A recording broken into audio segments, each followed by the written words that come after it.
No, let's talk about it right quick.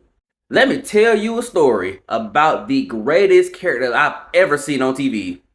Context: we're talking about a series called American Gods, a series that came on Stars based off a book by Neil Gaiman, one of my favorite writers of all time. The series is basically about if gods essentially walked amongst mankind, so essentially they're the American gods. And what I loved about this show was how not only socially conscious it was, it also sort of showed what these guys would go to basically regain worship. And Mr. Nancy basically was the god of story because Anansi is the god of stories, and he was essentially the mouthpiece for basically the black struggle or the black story, if you will. And I'm surprised Atlanta Jones wasn't in critical condition for carrying this show for 2 seasons. And what's so great about this character was not only he was so charismatic, he didn't sugarcoat anything, and he told it how it was. The first scene I ever saw about the show was the scene on a slave ship, and he was basically telling slaves to revolt, and that's the scene that got me into the show.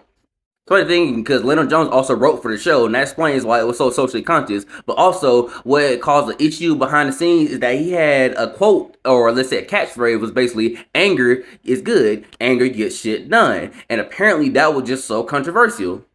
This guy, Charles Eagley, was brought on to be this show's third showrunner and decided that his narrative of anger gets ish done was the wrong message to send to Black America. Yes, this guy said what was the best message for Black America.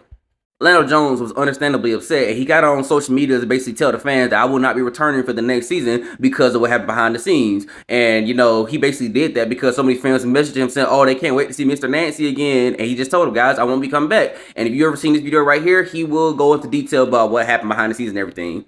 And it's funny, when I say I watched the show because of Mr. Nancy, I was serious because it definitely wasn't because of him. Now, the show was just good, but I mean, Shadow wasn't no great, amazing character. And it's funny, Ricky Whittle would go out to say to Leno Jones, why you gotta bring race into this as if this was not a racist incident. And honestly, with that hairstyle, that basically tells me everything I need to know. And what's the icing on the cake is that Orlando Jones saved this man's job because the showrunner of season 1 said he can't act and they gotta replace him. But Orlando Jones said, no, man, don't do that. Give the man a chance.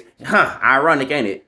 Now, American Gods has since been canceled, haha, and another series called Nancy Boys has been picked up for Amazon Prime Video, and this book is set in the same universe as American Gods, but it will be a different continuity.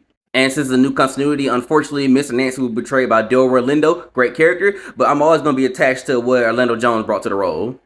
But if you're really curious about why I like this character so much, just hop on YouTube and type in best quotes of Mr. Nancy and you will not be disappointed. Now I know Leonard Jones not out here starving for a check or anything, but still, the man got did dirty. And for what he brought to the role, the writing, the charisma to one of my favorite guys in mythology, I will always love that and what I saw. And I gotta say, I will never get over it.